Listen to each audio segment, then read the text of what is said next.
السلام علیکم سامعین، 7 محرم الحرام اور 26 جولائی ہے۔ خبر کا عنوان ہے 3 حفاظ کرام کا انتقال، انا للہ و انا الیہ راجعون۔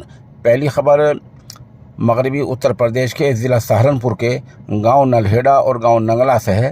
اس خبر کے لیے مفتی محمد زید مظاہری ہمارے رابطے میں ہیں۔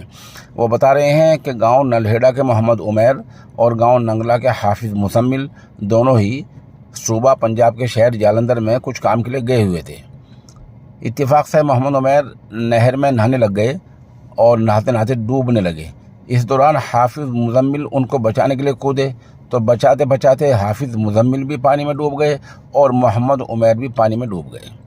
دونوں کا انتقال ہو گیا۔ دونوں کے جسد خاکی کو ان کے گاؤں میں لایا گیا۔ نماز جنازہ صوفی معین الدین نے پڑھائی ہے۔